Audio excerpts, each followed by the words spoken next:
I Okay. think only Winston and Yeah, Vincent is ready to join. Okay, we'll just start our classes so that they can also join. Okay, so we'll just do a summary of what we did, what we did till now. So we started with big data, and then what is Hadoop, what is the HDFS and HDFS 2.0, those things we saw. And there are two things in big data. If you want to process the data, analyze data, whatever we have to do, we are facing two problems. One is storage, another one is processing. So still now we've seen SGFS and how it's stored, how it is managed, those things we have seen in SGFS. Today we'll start seeing how the processing is done. So for that part, there is a thing called MapReduce. We will start with MapReduce concept, and we'll run few of the programs, and we'll understand the architecture and how it runs. Those things we'll understand initially. After that, what we'll see is we will be seeing about Spark also, Spark as well. So what happened is there are two things. Currently, the industry is morely focusing on Spark. More like MapReduce is there, still there, but slowly the industry is mainly going into Spark because it is kind of speed. So why it is speed and all that we'll see. But for processing, there are two things. Initially, SDFS and like MapReduce came with SDFS itself. After that, currently the Spark is being like used in many of the projects and mostly everywhere. All the places Spark they started using, but still some of the places they're still using MapReduce, and that is still development is going. So that is the basics, and Spark is currently being used. Okay, so that is the base. And any doubts or any general queries for that last 2 days, if you have seen something or in SDFS or MapReduce, any doubts or anything, we'll just discuss it about some minutes. SDFS is clear with everyone? Selvam ji, Anand ji, and Anbu ji, Ganesh ji, and Shivaram and Shankar ji. yeah, I'm fine, RJ. This is Selvam. I am fine. Okay, Selvam. And how about others? I have one question. Yeah. On 2.0 and SGFs on 2.0, we have an two name nodes, like the master name node and the secondary name node. But you put in between that edit log. Is the edit log is separately stored, or it's an edit log inside the both the name nodes? It is stored in both the name nodes only. I just showed it as a shared one, but it is stored in both the name nodes. So it is updated at the same time. So it's again a two independent, separately stored in the individual name nodes. Correct, but it will be in sync always. Yeah, it will be in sync always. That's the where the data would be handshaken to both the nodes. Once one is down, the other one will pick up from the data which is cached over in that edit log. Correct. Okay. Yeah. Good morning, Winston ji and Vignesh ji. Thanks. And Anbu ji.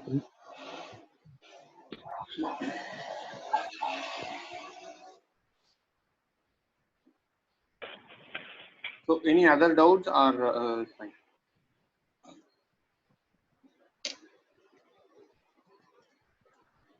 Okay, so let's start.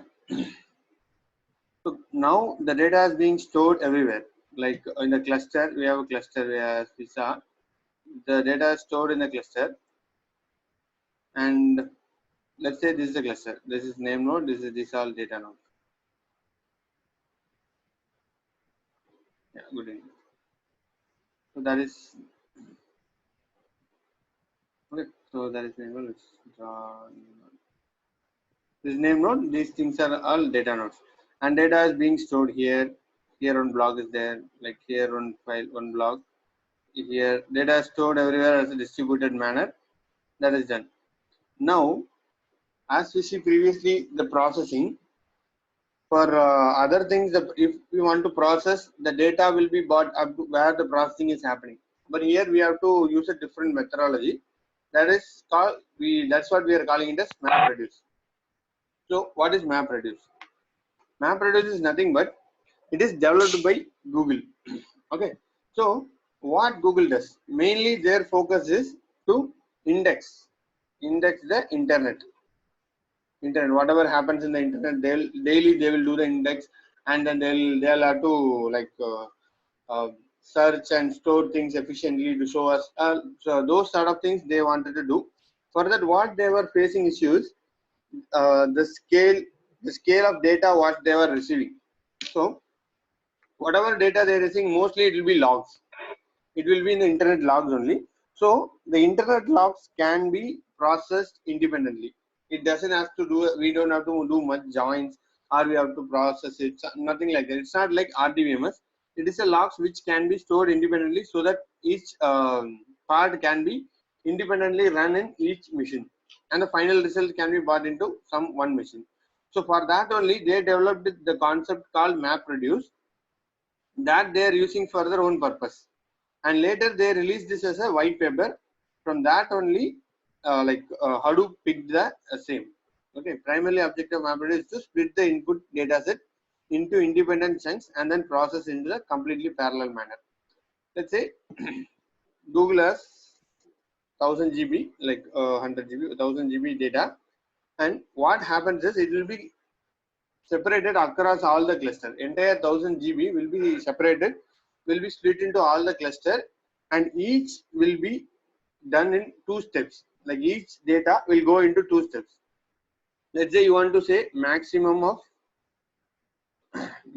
number you want to find in the or not maximum, you want to see maximum number of user visited sites. Okay, so there are lots of sites are there. You want in the logs, and you wanted to find which site user has visited more times. So for that, what you have to do is, we will be having the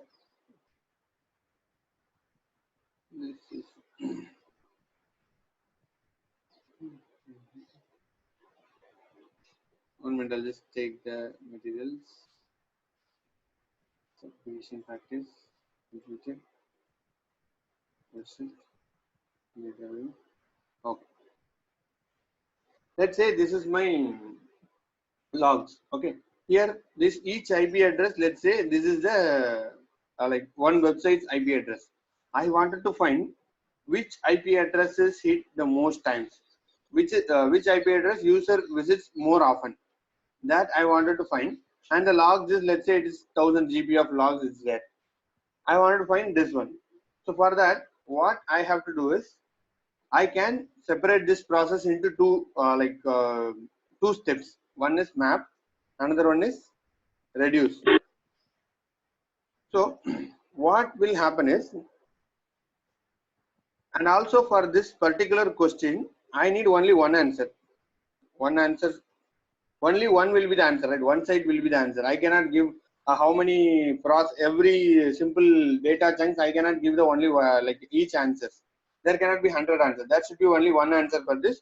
So the 100 GB has to be processed, and then it has to give only one result. Correct? Is there any doubt in this one, or everybody is clear with this? I need to process 1000 GB of data or logs, and I wanted to find only one answer. The result should be one, and it has to run in a parallel manner. How can it be done? Everybody understand the problem statement here? What is meant by parallel? You cannot one machine running all the data has to come into one node and run. That shouldn't be the problem. That shouldn't be the issue. Like 10 machine has to, let's say one machine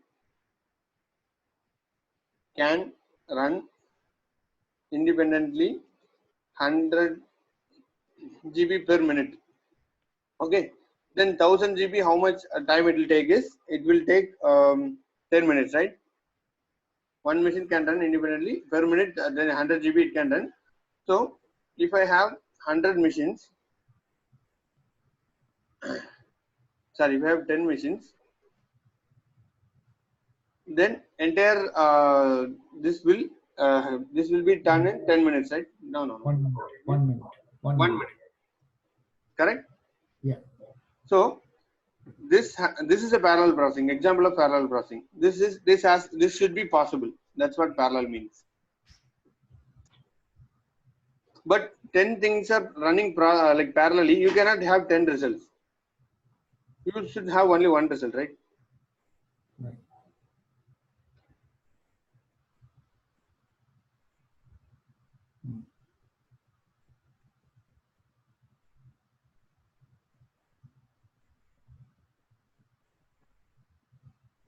Yeah, Okay. that's right. So, yeah, everybody understand the problem, right? Hello? Yeah. Yeah. So that should be the key problem here. So for that, what we can do is, we cannot have, it has to run parallel, and also we need to have only one result. For that, we are separating the level of the level of the problem. Initially, what we will do is, the data will be there in, it will be processed initially, and then it will give one result, one intermediate results. Here one processing will done, processing one will be done here, and it will give intermediate result. Intermediate result will be given. In this intermediate results, this will go into only one node. Okay, so the map will happen in this each node, that is called map. Here one level of processing will happen. Once the result of the result is there, it will go into any one node, and then there the final result, processing will happen. So that is called map and reduce. Map will happen, after that processing too.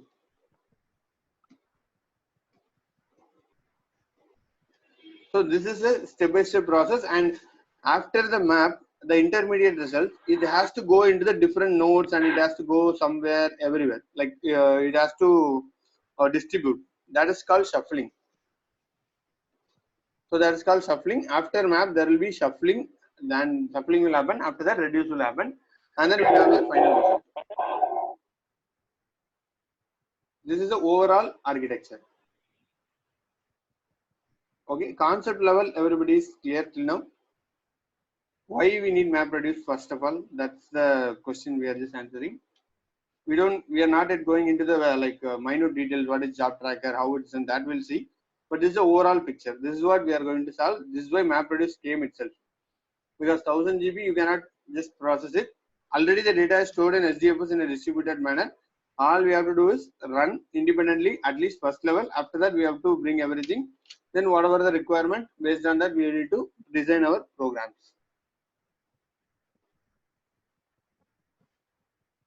Yeah, Salom ji and Anand ji, Anbu ji, Ganesh ji, and Vincent ji, Shankar ji, and Vignesh ji, Sivaram ji. Yeah, I have a question on the shuffling. Shuffling will happen only at the distribution, or while after processing it will happen? After map processing, there will be intermediate result, right? This will go into the different nodes. Okay. That time shuffling will happen. No. From one node it will be distributed into multiple nodes. Oh, sorry. Yeah. From the different nodes it will retrieve the data and it will process in the machine. Then it will do the shuffling, right? Correct. It will. So where the map comes in, map to process the record, map will be used, or? Yeah, first level of processing, map will be used. Okay. When you say first level of processing, whatever the required criteria which we want to do it, that itself will done by map, or how it will be, or it is just assigned to the different nodes. Mostly that's what we will do. Let's say for 1000 GB we have records. So let's take the example of this one. Let's take an example of this one. Here we have, right? I'll just take the first 10 records. So this will be my input. This is my input data. Okay. So first what I will do is, in map, all I will do is I will just read the data and then clean the data, and then I may do the first level of processing. This I will do. Okay, read the data means what? Nothing but I will just read entire data in this first step. After that I will clean the data means I will write a code to extract exactly what is the like data required for me. All I need is IP address, IP address only. Here I may take the time also, and whatever else is required, I'll take this. From this like semi-structured data, I will take that. Okay. Okay. And then, so I'm just writing for example. Okay, example. So here my aim is to find the maximum number of IP address, like who hit the maximum number of like websites, who is reached. So for that, anyway, at the reducer level, what I have to do, I have to count this IP address, right? I have to count how many times this came. Correct?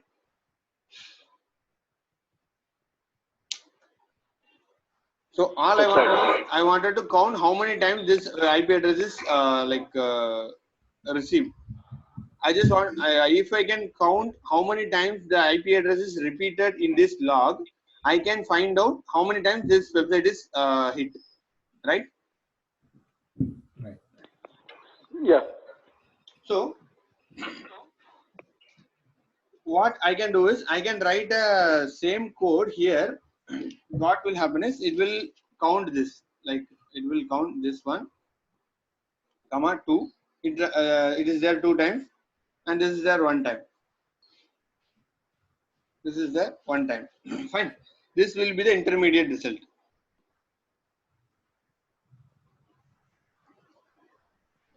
Correct?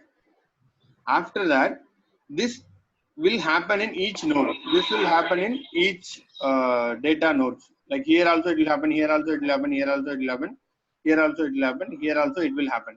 Every node will have the intermediate result based on the data whatever they have. So that means the map process and the reduce process both will happen in every node. No. Just currently we are in a map process only. We didn't go to reduce, right? Map process. Okay. Currently this is the map result. This is there in every node. Different data will be there. Okay. Here something, here it might be more or less, what difference will be there. Okay, 5, something like that. It will be there. Here also it will happen.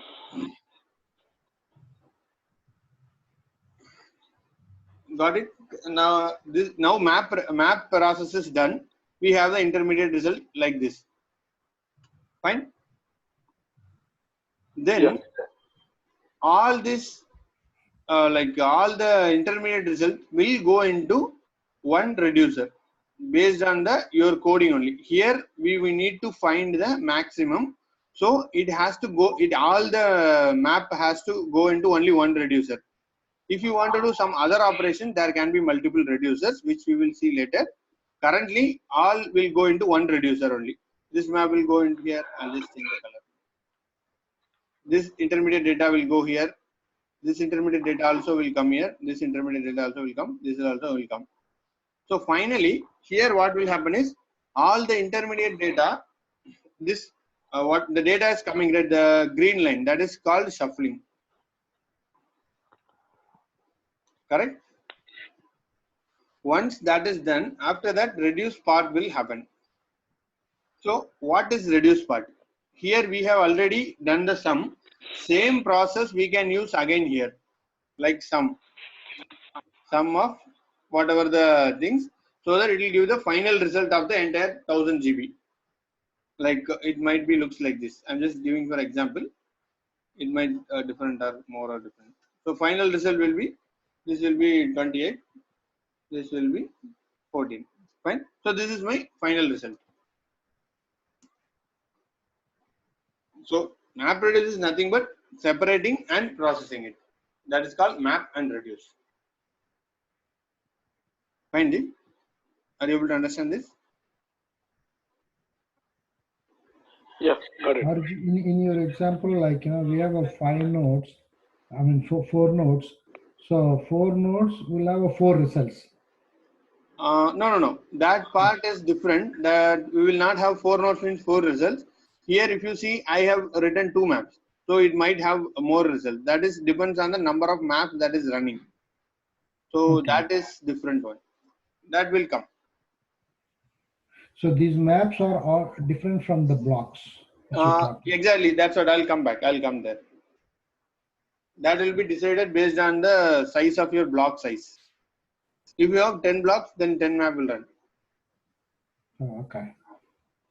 Okay, but this concept, everybody is clear what's happening in map and reduce. Conceptual level. We'll go into technical details in some time.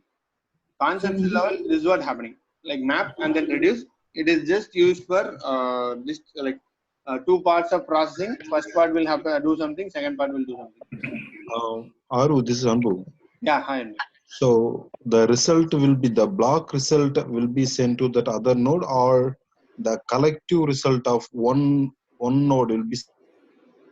The block result will be, each map result will be sent into another node. It's not a node one. Each block's report, each block's result. Okay. That will be sent. So sometimes I may not have the results in the block, right? So it will have the different one. Sorry, some. So for an example, here you show like this 323, 81, 303, 680, right? So this is the maximum hit here in these two blocks. Correct. So in another one, it didn't have the result, the second node. So it didn't have that. It has something different, right? Correct. So all results will go into the one particular block of one node, and then the results will get sorted out, right? Yeah, correct. Okay. Yeah, that's how it works. Like, yeah, you're absolutely right. Here, the 680 data will be there. Here, some other data will be there. Correct. So entirely, finally, it will come to one node, and then the final result will be produced. Okay. So here, if we have that 680 as a minimum hit, so will it be going into that the same node? Yeah, everything in the reduce, everything will go into the same node only. Because So it will just sort it out and then give that number of occurrences. That's it, right? yeah, correct. We'll just start and give the number of occurrences. This is just an example, and this is a use case to understand the map reduce concept. Yeah, that's why I thought of understanding. So that's why I'm asking. Yeah, correct. I don't want to go with the wrong assumption. So Arumugam. From your saying, I can able to understand that block is nothing but map. One block is equivalent to one map. Correct. Is that right? Yeah, you are right. Okay.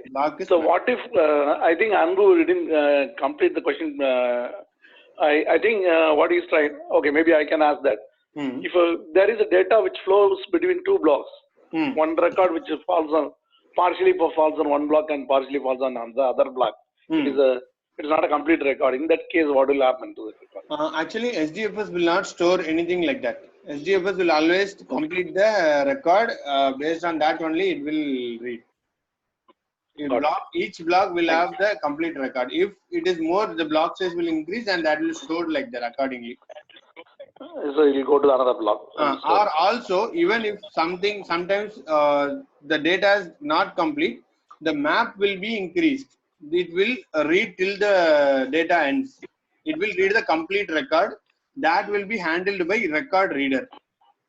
That will be handled by record reader. Record reader is there is a concept that will make sure that the entire record is read, not the partially read it.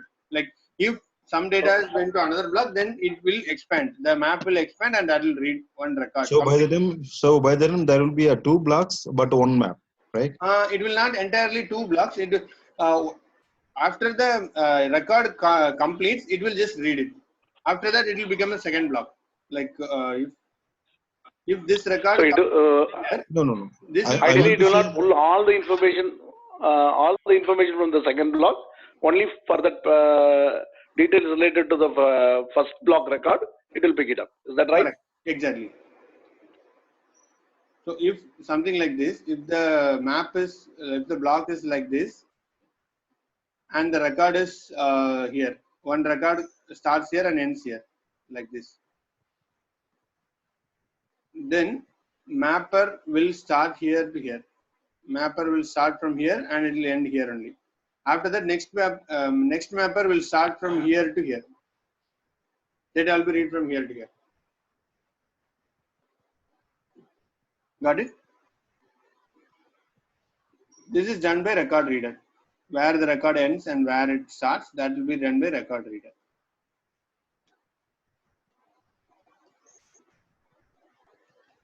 So that means that irrespective of block, the entire record will get read. That's it. Correct. But till what? No, it's not like that. Once the block is end, but the record is not end, that time only this happens. Else, at the end of the block, it will stop. This is just a special case. If in case it went to other block, then it will just expand to where the current record, last record, it is going to 1 or 2 bytes. So it has to go there and read it. We cannot leave it because then the data will not go, right? So that's where the record reader comes in.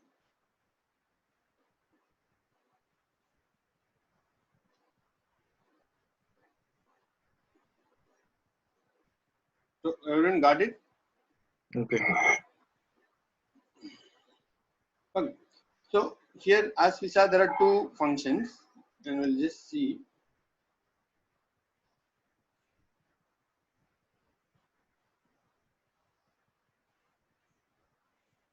Okay. So here we are just like merging two things here: name node, data node, and then job tracker, task tracker. So there are two daemons here to manage. One is job tracker, another one is task tracker. So there are two daemons which will help the job to run. Okay. So job tracker is it will run. It's a master one. It will run for the entire cluster. Only one job tracker will be there. For entire cluster, there will be one job tracker. It will be running in a special node. This is nodes. That is, let's say that's a master node. Task tracker will run here. Task tracker is just a daemon. I'm just specifying it. Task tracker will run each data node. One task tracker will run.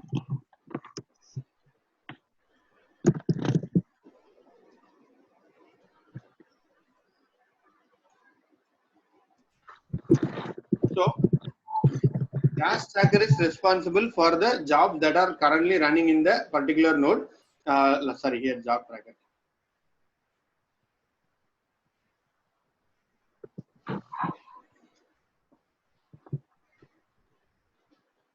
Okay, so job tracker will handle the entire cluster's job. Task tracker will run whatever the task assigned to that. Right? Only there are two daemons for particular MapReduce. And if you see, once the clients submit the jobs, it will get the metadata and then block information from the name node itself, and then it will assign the job. The job tracker will assign the job to the each task tracker. Then it will start processing the data. If any task tracker fails, the job tracker will restart the jobs where the data resides.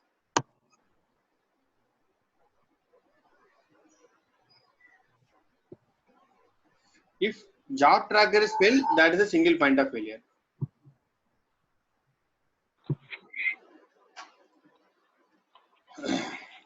Okay, I think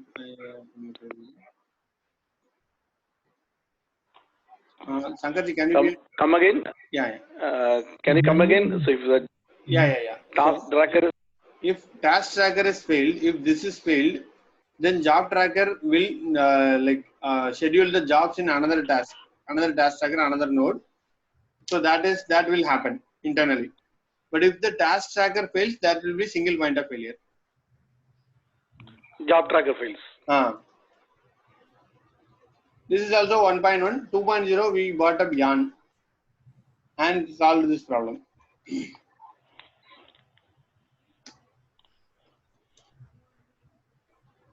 First 1.0 it is single point of failure.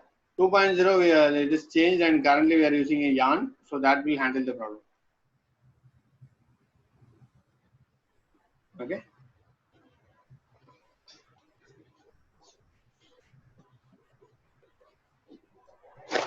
So So this would be fail or pass or independently of node fail, right?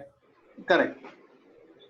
So even though if the node fails, still the job tracker and the task tracker will be active, because that's an it's a daemon which is running even though if it's Correct. So if what is a job tracker failure means that whether the job tracker is running, that node is failed, then the job tracker will fail, right? okay. Or something like that. If this node fails, then the task tracker will fail. Whatever is running there, it has to like scheduled again in some other way. So that would be done by the system, or we have to again rerun the. If task tracker is failed, that will be rescheduling will be done by job tracker itself. We don't have to intervene. But if Okay. job tracker is failed, that is a single point of failure. Our job will fail. Whatever the job we ran, that will fail. Okay.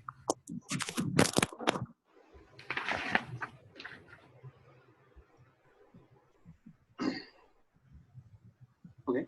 So there are few points. Whatever we have just seen, whatever the concept we have seen, there are few points which we One have. second, there is Yeah. one second. There is a question. You told that if the job tracker failed, it is a single point of failure, right? Correct. So we cannot. We have to rerun the job. So Yeah. what is the backup node then? What is the purpose of the backup node? Where is the backup node here? So in the 2.0, you said we have a backup node. No. For the 2.0. name node, we have a backup node. No. That is for storage, right? It is for processing. A name. So when you say job tracker, it is part of name node, right? No, it is not a part of name node. It is a daemon for processing. Like it just handles the processing only. So we don't have to confuse Okay. SDFS with this one. SDFS is a different concept. That is backup node. That will happen. The data will be there. You will not lose the data. That is part of that. Here, just you run a job. That is what happens here. So it's altogether a different node. It will be a different node. It will be having a different node. It's execution. Okay. It's It's execution of okay. job. Like let's say you have 100 GB data in your system. How that is handled, that's what we saw in SDFS. And if you are running a query Okay. for the 100 GB data, how that is being done, that is called we are seeing right now. Okay. Okay. Yeah, sure. Okay. So again, that when you say daemon, it will be one among these data nodes, or it will be totally for servers. job We'll have tracker, separate. for job tracker, that is a heavily used. It is a heavy duty one. Like it is processing a lot of things. So it will be in a separate node. It will be in a special node. Like high configuration will be there for job tracker. It will Okay. not be So there. will it be in the same cluster? Yeah, it will be in the same cluster, but high configuration node. So Okay. then what do you call for that? Can you don't you call it as name node? No. Name node, we will not call this as a name node, but you can configure job tracker in name node also, but we don't do that because that will be like name node already doing a lot of jobs. Why do you want to put more effort onto that and fail the cluster? We'll call it a master node. We have two special nodes. So this will be always in a master node. Correct. This will be in a master node. Two special nodes we have. One is name node, which will do all the sort of things like block information, heartbeat, etc. It will be happening. One more node we have, high configuration. We'll have that. In that we will run the job tracker. We may call it as a job tracker node, but yeah, that's where job tracker runs. But it is not name node. In production, it will not be a name node because if you run both in the same node, then you have to go for very, very high end, and that might end up like a lot of issues might come, like port issues, something. Because of that, always they'll have two separate nodes, two masters. One is for processing, one is for name node. So one is separate for storage, and another one is for a processor. Correct. Processor. Okay. And everything will be configured in the cluster. So always that job node is, always that job node is connected to the master. Yeah, correct. Always that will be connected to the masters.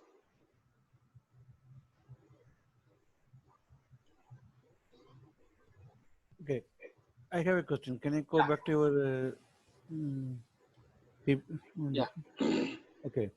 So we have a data node, correct? So data node connects to both name node and the special node as well.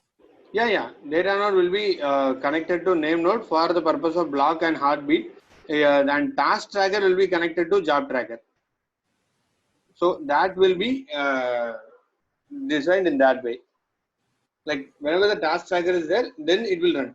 Task tracker, what it does is how much processing is available, how much RAM is available for this, how much core is available for this. That daemon will be running each like each data nodes. That will be reporting to job tracker. I'll just show you the configuration where it is done.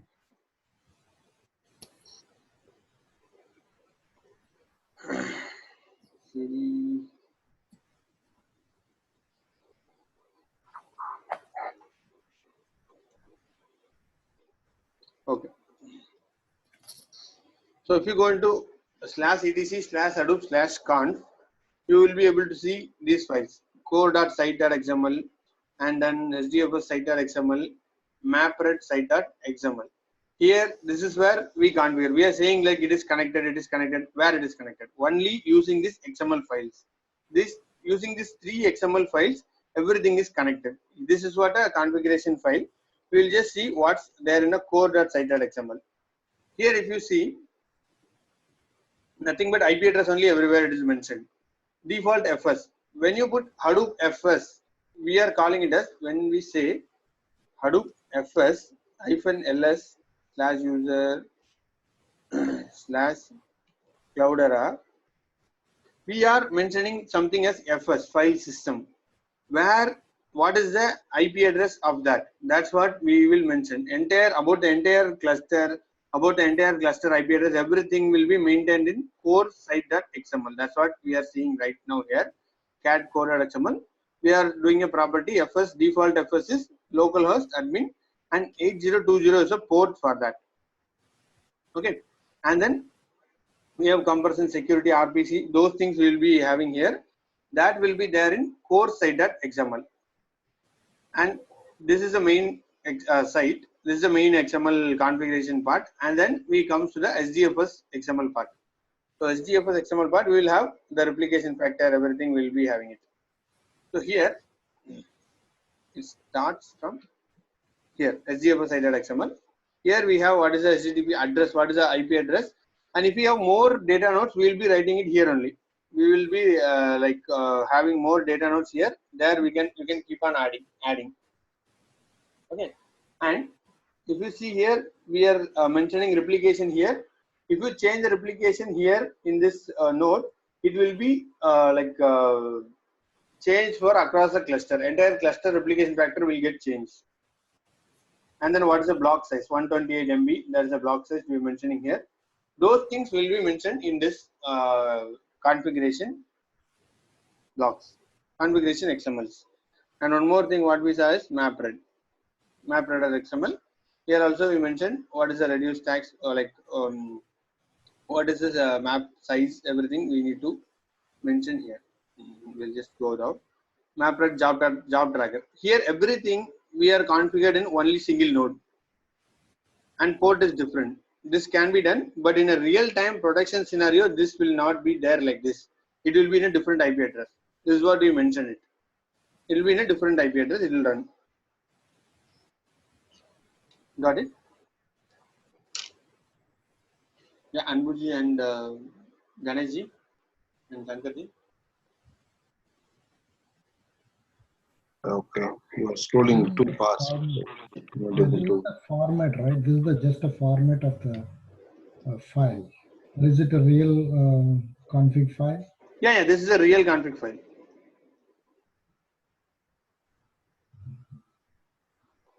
This is a real config file. This is exactly what is running in our machine. Whatever running in your machine also has same. That is the exact same configuration file will be running in every production cluster everywhere. Only the thing is the some more things they might have added for their purpose, but this exact same configuration file which is running. So I'll just repeat it again. If just for understanding, I'll just repeat it slowly. So there are three configuration files. One is core site.xml, and then SDFS site.xml, and then MapRed site.xml. Here the configuration will be maintained for the entire cluster, and SDFS and MapReduce, everything will be maintained here. In core site.xml, we will have where the FS system is, where the data node, how many data nodes we have, what is the IP address of those. Those will be maintained in core site.xml. Core site.xml, we have something like this. If where it starts, where is the FS starts, and where you have to hit, those things will be maintained here. Fine. And then we have SDFS. Here we will have name node address. DFS name node service address. This will be mentioned here. Same goes for MapReduce. Okay, Aru, if you have the multiple name nodes, right? So this will show that all the name nodes. Exactly. Or This will it show will all show the name only nodes. for the one cluster. Sorry. No, will it show for only one cluster, or it will show for all name nodes? You have multiple clusters, right? Your question is, you have multiple clusters? So if we have that multiple clusters, so will it show that all the name nodes, like if I have the 15 clusters, so there will be 15 name nodes, right? So will it show all 15 that will nodes not be shown here, right? all together here? No. This is only for single node, right? This is for the testing purpose. Okay, you're saying, yeah. That is not In multiple cluster. You have multiple nodes, but single cluster, right? So if you have the 15 cluster, that means that 15 name node will be there, right? No. So Your question, yeah. Whatever you're asking is right, but just let me correct the question. We don't have 15 cluster. We have one cluster, but 15 nodes. Correct? You're no. saying You mean one to node, say one that node, data? one node, You right? mean to say the data node, right? I mean to say That is that not a cluster. Yeah, correct. That is not a cluster. We have 15 nodes in one cluster. yeah. Correct? Okay, 15 nodes in one cluster. Okay, so collectively, what is the no? One second. I think He's asking. we He's are going in asking. the wrong direction. I hope. So He's asking. in one cluster, we will be having one name node and multiple data nodes, right? Correct. In one cluster. Correct. So this configuration file, will it have the all cluster information or only for one cluster information? No, it will have all the cluster information. Okay. If you go into the master node, if you go into the name node, there this configuration will be there. In the data node, this will not be there. In the data node, only whatever required from data node will be there. But other than that, this entire list of data nodes will be present in SDFS site.xml everywhere. That will be there for connectivity purpose. Our Anbu question was like, if since this whole what do you call the core dot site and HDFS and MapReduce, these all have a one cluster configuration. But if you have more than one cluster, where the configuration on which file the configuration will be there. That's what is. Yeah. So there, I just need to understand more cluster. 1 minute. Let me just draw one small diagram. So this is one cluster, right? So question is something like you are saying like this. There are 15 clusters. Mm-hmm. Is it? Is it the question? Yeah.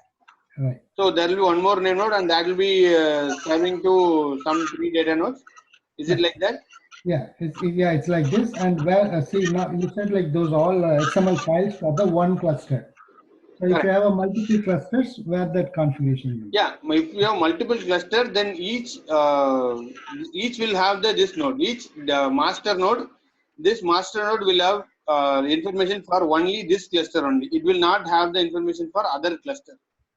That will not be there.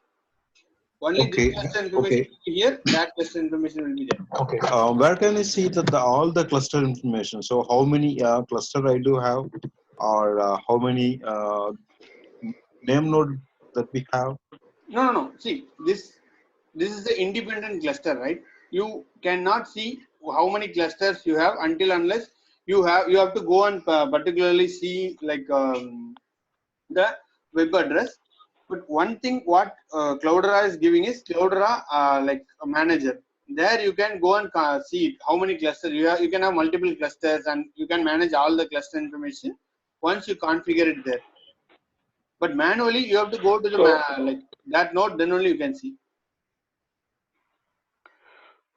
See, something like Okay, CloudWatch. See, first of all, why do you need to have multiple clusters? Okay. To process, if you have a large volume of data, then we need a multiple cluster to process. Okay, so let's come into the like real-time example. Like you will have one cluster and another team will have one cluster, or your team will itself have two clusters. No, our team itself having a two cluster. So the configuration file which you showed is belong to only one cluster. That's what you said, right? Yeah, correct. On cluster. So no two clusters will have a share the information. No, correct. Then how will they talk to each other? Why? How they are connected? Has to talk to this cluster, right? You have to know the IP address. Okay. Then only it has to talk. No. Real time the processing the data. While processing the data, suppose the volume is more, it cannot be processed in single cluster. It has to be distributed across the multiple cluster. So then how it is happening? No, if you want to distribute it to multiple cluster, you like that will not be handled under one roof. Because half processing has to done here, you have to run the job separately in this cluster. In this cluster, you have to separately run the job only. Because different cluster, it will not talk, right? If you are specifying different nodes, that is a different case. If you are specifying different cluster, no, that's not possible. That's altogether a different cluster. Then the real-time cloud, how it is working? So because they have a data center. They have only one cluster. So they have one cluster only. Oh, one cluster? Only one cluster. One data center means it's only one have multiple nodes. See, you can grow up to 500 nodes, 5,000 nodes, or even more you can grow. Like the number of nodes you can increasingly go data nodes. But you cannot but yet it's a single cluster, right? So I'm just trying to understand the term wise. Do you have any issues with this term wise? Because you cannot have multiple cluster, right? Even if you have cluster, let's say in my real-time production environment, I have dev cluster and SIT cluster, and then UAT cluster, and then pre-prod cluster, and then prod cluster. Correct. Here, the configuration of dev cluster, let's say it is 35 nodes, 35 data nodes. Correct. And cluster, that is 50 nodes only, 50 nodes. Okay. And then UAT cluster, it is same only. We are using SIT UAT, so same 50 nodes. And pre-pod, that is having 250 nodes, data nodes. What I'm talking, 250 data nodes, everything. Prod, it might have 500 nodes. Correct. Here, this is called different clusters. So you cannot run one cluster and then like you understanding this part? Got it. You cannot share the data across the cluster. No, you cannot share data across the cluster. You can share only in between your clusters only. Okay. See, Shankar, take the example of Oracle database. Okay. If you have one database, whatever the user ID, you can use only that particular database, right? Correct. If you want the separate one, what they will do? They will keep it in a separate server, or unless what they will do in the same server, suppose they will move it into a different server, right? And they will do what they will do. They will use remote link or something. Here it is not like that. One cluster means multiple nodes. That's all. The nodes are data nodes. Only they will process all along. They will talk with the only that particular cluster only. Okay. So, got it. Like for the example, we have one real-time use case. What happens there is the client has one cluster. Okay, the client has one cluster. The data. Okay, they wanted to process this is the client cluster. Client has HDFS cluster itself. It's a like mobile client. They have a use what is the client? Mobile user client. Okay, they have one HDFS cluster, correct? So if we wanted to push the data from their client, their cluster to our cluster, this is our inner, like our cluster, like service provider, our company. Okay, we need to push the data from their cluster to our cluster. For that, what are the steps we are following? We need to know the IP address. They will give the IP address. We need to know the IP address of the cluster, and then they are following a security mechanism which is called Kerberos. So we need to know the Kerberos key for the cluster information to talk to. So that information they will give. Using that, we will do the FTP and push, like bring the data from here to here, and it will be distributed in our cluster. Then we'll do the processing here. We'll write our code, whatever code we are doing, we'll do it in a processing. So this is what happens. This is how two clusters will talk to. So even if the volume of the cluster is more, you can able to do SFTP? Yeah. No. Which one? See, from mobile user client to service provider, you said FTP, but the volume is say 10 TB. Will you be able to do all the cluster, or will you be able to move the data? Yeah, the volume is 10 TB, but in our cluster, the maximum size is 10 TB, then it is possible. Maximum usable size is 10 TB, then we can move. If our cluster is 5 TB, then it is not possible. No. Just for conversation, we have both are having same size or same TB. Then we will be able to move. Yes. Then we can move the data. And one more question. So it is a direct move to the cluster, or it will be in somewhere in Linux folder, and again it will be directly moved. To the HDFS? It will be directly moved. There is a command called discb. Using this, directly move. This is the exact command. Okay. Okay. So, but if you have for production scenario, you might have different clusters. But this is how you have to use the different IP address to move the data across the cluster. That is possible. But while processing, if it does not have the information, then it will not happen. It will not expand by itself, and then that case will not happen. But then you have to do FTP and all to move the data across the cluster, because it has the different security mechanism. You cannot simply access the cluster. And if sometime if the data is too much, then they will create multiple clusters for different teams itself. Our team will access one cluster, their team will access another cluster. Those times this will happen, and that will be managed by Cloudera Manager. In Cloudera distribution, they use Cloudera Manager to manage all the cluster. You can also open it with your machine. You have to go here and go to Cloudera Manager. Password is Cloudera. Basically, we call it as CloudWatch in AWS, which will have all the cluster information. Basically. Correct. This is that is admin portal, right? Yeah. Same here. Console. Yeah. Yes. If you go to admin, you can like do all those kind of settings, everything. But this usually admin only uses. We don't use. Here you can change this. This is single cluster.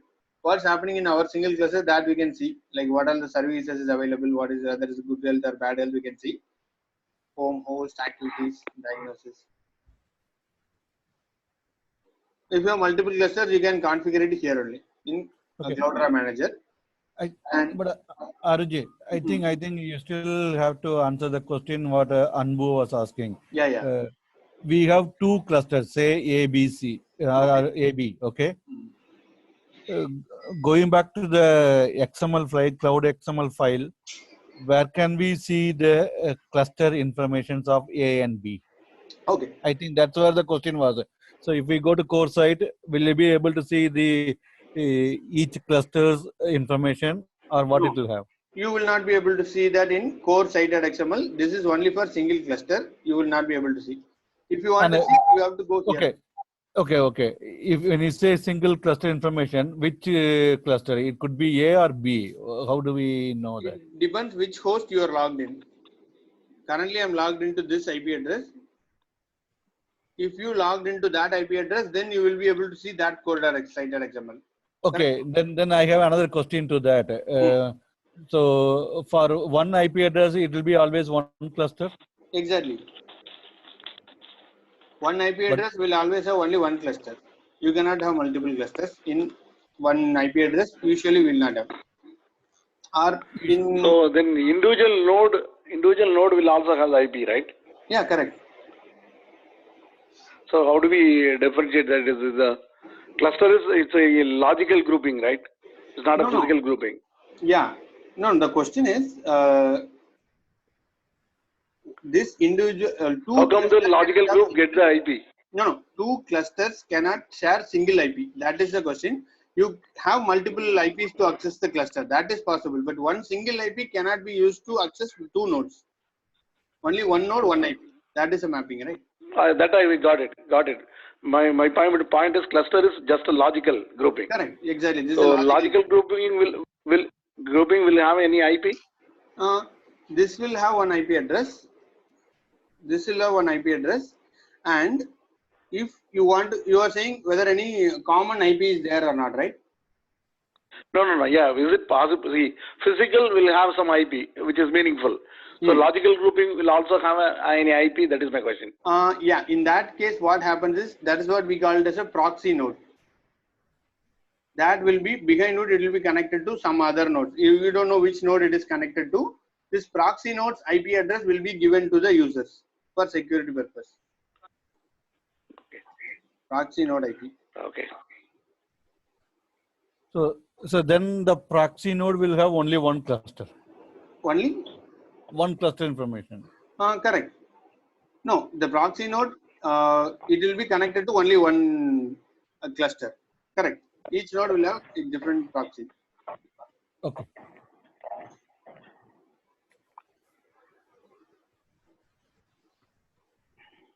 The proxy node is used to communicate from the outside any other cluster. It's for security purpose. Right. So, how about others? Everybody is getting what the discussion is going on? Anandji, Selvanji, and Anandji, Ganeshji, and yeah, I'm fine. I'm fine. This concept. Yeah. And Vigneshji and Shivaramanji. Yes, Good. Okay. Anybody is not clear what we are discussing so far? These are the things which we are discussing, how it is being set and what is the configuration, how it's going. So most of the configuration details and those things we will not be performing because it will be done by admin only. But we're just trying to understand here. Here, Aruji, only one question I have. Actually, whenever you are logging into the GUI, the admin login, so it will go and get the information from the master node, right? Correct. It will go and grab the information from there only, right? Yeah. Okay. Correct. So that's why if you want to see the files, then we need to go to the putty. We need to go to that master IP address, whatever the master node IP address. There we can able to see all the information, right? Yeah. That's why we need to go there. Correct. Hey. Okay. Okay. Hey, question here. Like, did someone install this stuff in system?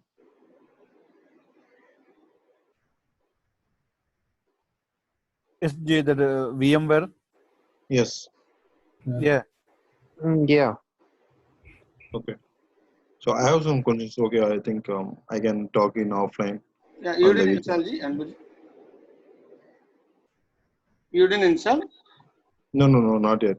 Okay, fine. We'll let me know after the class. We'll see that if you're facing any issues.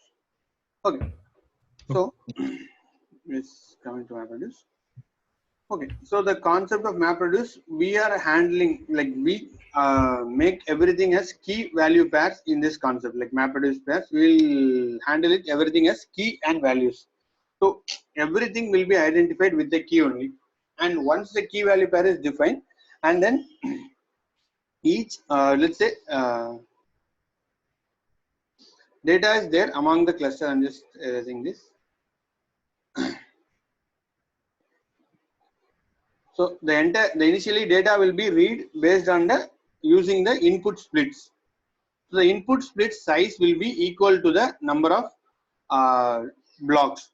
Input split is nothing but equal to block size.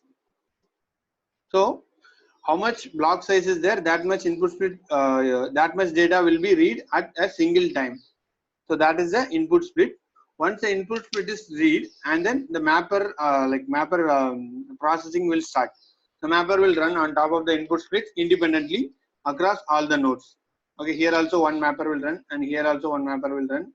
Here also one mapper will run at a same time. At a given time, it will run. Once the mapper is completed, then combiner will start. Okay, so before that, I'll just see this one. If you can see here, the input is just a text. We are just trying to find out the word count of the particular words. So this is the input.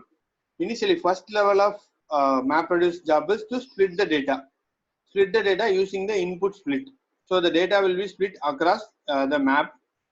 This will be split. Once the split is happening, after that the mapper job will run on each data chunks. This is one data chunk. This is one data. This is one data chunk. It will run on each node independently. Once that is happened, after that there will be shuffling. Why the shuffling is needed here is all the particular keys. If you see it here, in mapping we defined it as keys and values. Keys, we are going to define keys and values in this particular format. So here if you see the mapping, we define the keys as a text. The words are keys, and mapper we just give one values. Okay.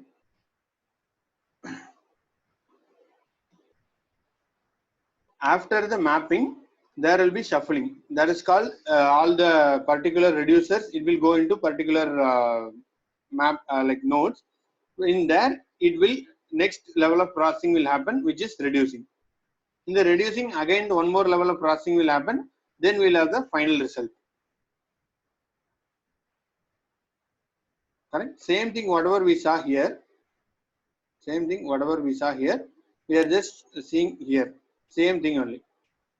Input, split, and then mapping, and then shuffling, and then reducing, and then final result.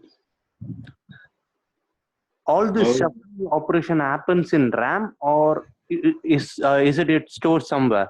It's intermediate result of mapping will be stored in local Linux. Okay.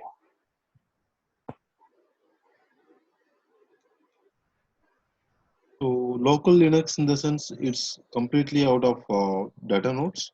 It is completely out of data nodes. So how this reducing is going to be happen again? From there, it will read the data. So again, this result, this intermediate result, will go into the data node from Linux to the. Correct. That will happen. Correct. From Linux to it will go into the data nodes again. Reducing final result will be stored in the HDFS.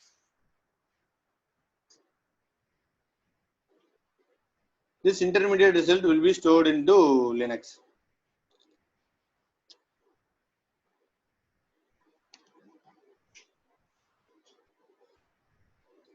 This diagram, everybody able to understand? Question like so Linux configuration won't be that much big, right? Considering this HDFS. Correct. It will not be that big, but intermediate result will be stored there only in Linux. It's like a RAM. No, it's not like a RAM. It will stored in a hard disk itself. See, if you look at in a bigger, you have one node, you will have 10 GB of hard disk or something, right? So it will be in single system. It will not happen. It will be also distributed. Like wherever the processing map is happening, there the intermediate result will be stored. That's how MapReduce 1.0 is scheduled, like designed. The processing happens in RAM, but the intermediate result of map is stored in hard disk of Linux. Arjun, it's very hard to digest and how that passing back and forth from data nodes to the Linux, it is hard Yeah, to you don't have to go there. Just currently, you don't have to go there. We will get to there. Just understand this only. You from the initial itself, we don't have to go how the map is stored. That level of detail, we don't have to go. That's why it will be very hard to digest. Just look at the diagram and understand whether this is fine or not. We will go into the details, how it is stored, where it is stored, that we'll see. But just this one is first we need to understand, right? Then only we can go where it is stored, exactly how it is done. Those questions we can go deep further. Okay, for splitting up from the concepts, how that splitting is happening? Do we have to see for mapping? You mentioned key and values. So that's how we were segregating. But splitting on what basis it is happening? It will be based on the each blocks. Data blocks is there, right? Each block will have one split. Like each block will be read. It will be have one split. Single block, 64 MB block will have one split. Like that, it will happen. And so, how many mappers will be there? So, is it equal to number of data nodes? It is not equal to number of data nodes. It is equal to number of mappers is usually defined by the map reduce itself. We cannot define how many mappers will run. That is entirely designed by that will be defined by only the map reduce jobs based on how many mappers are available, how many like memory they have. Based on that only it will be defined how many mappers can run. Okay, so number of reducers alone we can set it, right? Number of reducers we can define. Okay. Arjun, can you come again? The mappers? I didn't get the mappers. Let's say you have mappers. You cannot define how many mappers it can run. You cannot define. Like we said initially, we told number of data is across the cluster. It is split. Like this is how the cluster is there. Okay, and data is there.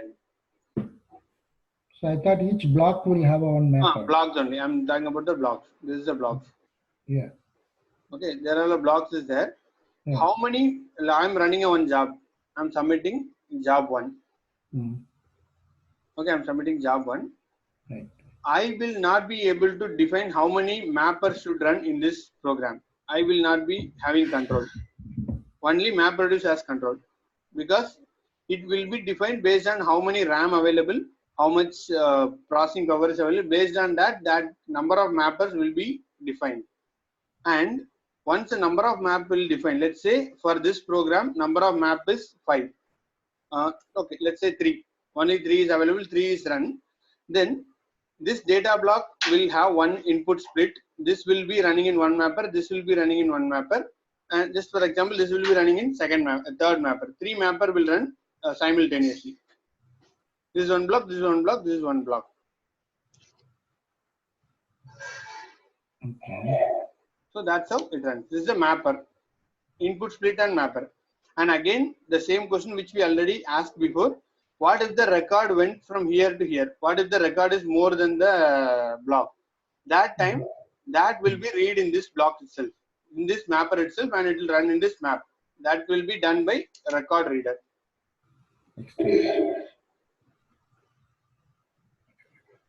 Got it? So 3 maps will run. Once the map is done. I mean, mapper is basically how many the data in the how many blocks. Sorry. Suppose I have a job. The job 1 has a data in a 3 blocks. Then it will be a 3 mappers. No, it will be good if it runs in a 3 mappers. If the cluster is free, then it will run in 3 mappers. If the cluster is not free, then only one mapper is allocated. Then it will run in one mapper only.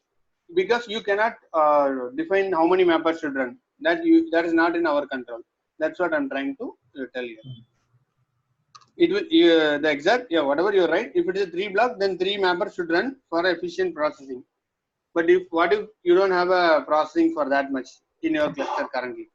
That so time then how the data in the 3 blocks will be read by the one mapper. For example, you take a one mapper, the data will mean, the mapper will be there for 3 blocks, one mapper then, for example. Correct.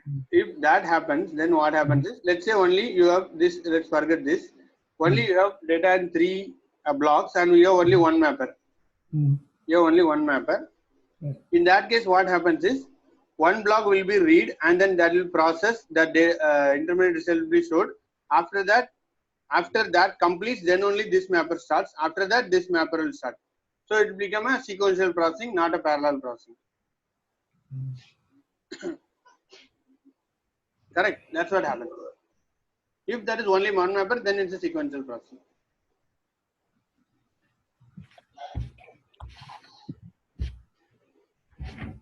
So it is like if the number of mapper is high, then the processing speed will be higher, right? Correct. Exactly. So the map reducer, then here we don't call the map reducer as a parallel process. A map reducer can be a serial processor also. Yeah, exactly. It is a parallel processing. See, if you have 3 mappers, then it is a parallel processing, right? Right. Yeah, that's an easy way, easy path. Correct. But the toughest so we part complete as a parallel processing only map reduce. But if in case if we write like something we don't have access or something, then it will run in say sequential also. So that is possible, but it is a parallel processing only. Okay. Is it Aruji? While we are setting the number of mapper, is it doing by the admin or in the cloud or a server itself? Whether we are in that is done by job tracker itself. We will not be doing, or admin will not do. It will be done by Cloudera itself. It has a mechanism to do this, like job tracker. So, number of mapper will be decided by the block, right? Now, how much block is required for that processing? Number Suppose of I am retrieving 100. is required. That is. Right. If I have a 10 blocks, then to read 10 records, then it is a 10 mapper, right? Exactly. No. That is what we. That is a better way, but it is not like that. Sometimes that will go less. Sometimes because of due to the resource, it might go less. That is the point. Whatever you say, right. Eventually, if it's a 10 block, then 10 mappers should run. But sometimes it may go less. That is what the point is. We don't have a control. Okay. Can you go to the previous slide because I lost in between the connection the which you talked about maybe maybe you can go through it one more time tomorrow, not now. I don't want to disturb you now. Okay. Because I missed it here. I lost the connection again. I joined. Okay. No issues. Okay, fine. So what we'll do is we'll just start with the program tomorrow and then we'll execute it so that we'll understand more better. We will have to write a Java program for that. So we'll execute it and we'll run it in our cluster. Then we'll understand the program better, how it is done. So tomorrow we'll start with the practical of this one. Okay. And also we'll go into much deeper how the shuffle happens, how map happens and all. This is a program which we need to run.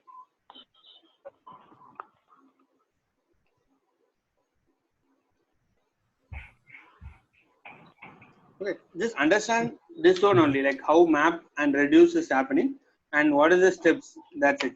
And how the shuffle happens, and also we need to see a few more things, which is partitioning and combiner. Those also very important part, that is also doing. So that also we need to see. We will see it with the tomorrow session. Okay. So, one. So this mapper, combiner, shuffling, partitioner, so reducer, these all you write a program to do it, or this is just a concept? Here we need to write a program for mapper and reducer and combiner. Okay. Other things where it will happen automatically. Shuffling will happen automatically, and record readers also it will happen automatically. For mapper and reducer, we need to write a program. Okay. See, what about splitting? Right? This is the reducer we write. Okay. Split will also happen automatically? Split will also happen automatically. And in the mapper, we have to define the key and value or that pair? Yeah, we need to define a key and value. We need to define what is key, what is value. That will be in our control.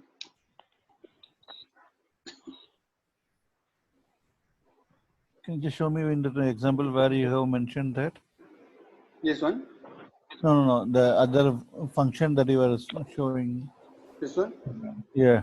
No. Today we will not see this. It will be more confusing. We will define. We will see tomorrow. I'll explain it properly. Okay. Anyway, this PPT is there in our folder only. You can go through that program. That is also easy only. But we will see it tomorrow. How to define and all. So just start. So for tomorrow's session, we need to have VMware up and running, correct? Yeah, you can have VMware up and running. But we will be running in our machine. So you can run after the class also. But if you want to run in parallel also, you can do. That is also possible. Okay. Okay, tomorrow class will start by sharp 6:30 a.m. That is 9 p.m. Yeah, you are 9 o'clock, correct. You are 9 a.m. Okay. Arjun, I'm attempting to try a cloud manager. It's saying attempting to connect cloud manager. You are using 5.6, right? Yes. Can you share your screen? Sure. So yeah, so today class is completed. If you want to leave the class, you can leave the class. And I hope today class is useful and interesting. And we'll see tomorrow class. If you have any doubts, you can post in WhatsApp or you can call me also. Can we? Sure. Yeah. So we wanted just to see what is the error. Is it You can say. You can say. I'm just telling if somebody has to go. You can. So what you can do is you can close this one. Close here. Close it. Close the Cloudera manager. Okay. No, not there. Cancel. Close the make it as a full screen. Close this. Close the browser. Okay. And close this also. Or minimize or close. You can do close or minimize. Okay.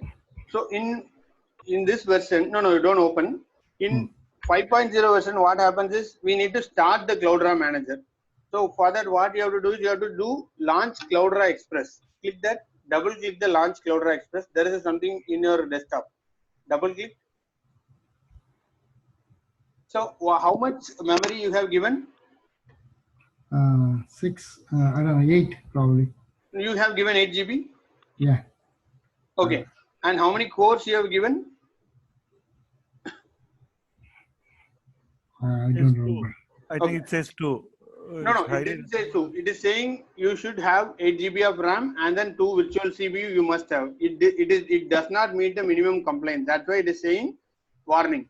So if you want to override and you can start it, you can start it. Just copy the command sudo Cloudera manager force. Copy the command.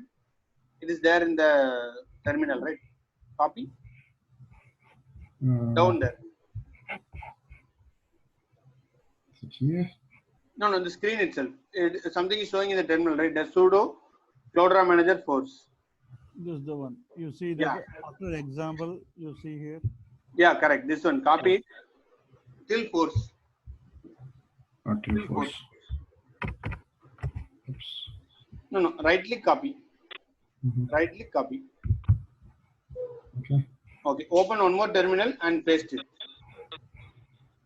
We need to run this. Then only it will start. So terminal here. Yeah. Open and run it. Right click paste. And also space --- express. Anyway, press enter. --- express. No. Again, you have to run the same command. Last, you have to press --- express. Right? Space --- express. Enter.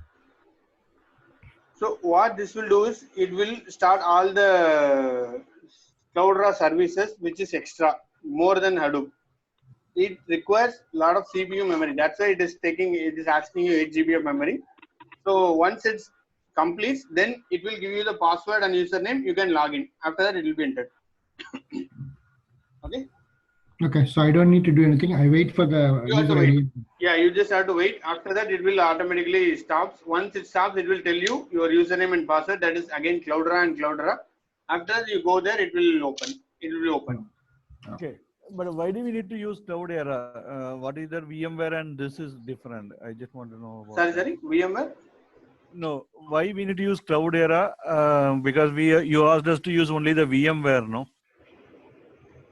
Yeah, no, VM and inside VMware we have to start the Cloudera. Inside VMware we need to use the Cloudera. Okay, for that you are saying, okay. Yeah, you have to install the Cloudera, then you have to start it. Correct. Yes, I got it. Okay. I didn't install